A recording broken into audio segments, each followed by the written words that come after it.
جب دعا مانگو تو ایسے کہو۔ رسول اللہ صلی اللہ علیہ وسلم فرماتے ہیں،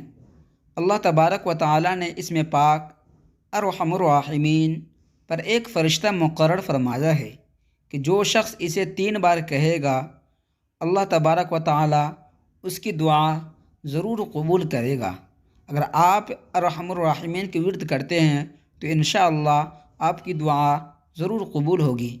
ربہ انی مسنی الضر وانت ارحم الراحمین، جو شخص کسی ایسی بیماری میں مبتلا ہو جو سمجھ میں نہ آنے والی ہو یا لا علاج ہو، تو وہ بذات خود اس آیت کا کثرت سے ورد کرے، انشاءاللہ تبارک و تعالی وہ بیماری کا پتہ بھی چل جائے گا اور بیماری سے شفا بھی حاصل ہو جائے گی۔ اگر آپ ربہ انی مسنی الضر وانت ارحم الراحمین کے ورد کرتے ہیں تو انشاءاللہ تمام فکروں سے آزادی کی دعا، حسبی اللہ لا الہ الا هو علیہ توکلت وہو رب العرش العظیم، مجھے اللہ ہی کافی ہے، اس کے سوا کوئی معبود نہیں، اسی پر میں بھروسہ رکھتا ہوں اور وہ بڑے تخت کا مالک ہے۔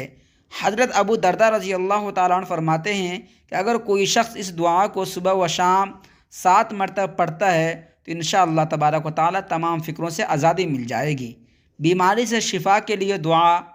وَإِن يَمْسَسْكَ اللَّهُ بِضُرٍّ فَلَا كَاشِفَ لَهُ إِلَّا هُوَ وَإِن يَمْسَسْكَ بِخَيْرٍ فَهُوَ عَلَى كُلِّ شَيْءٍ قَدِيرٌ۔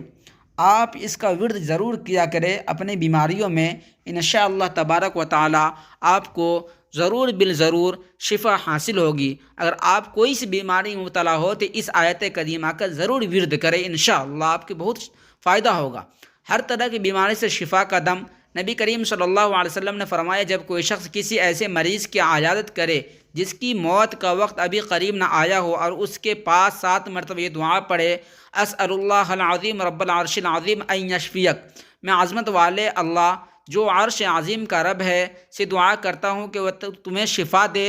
تو اللہ اسے اس مرض سے شفا دے گا انشاءاللہ۔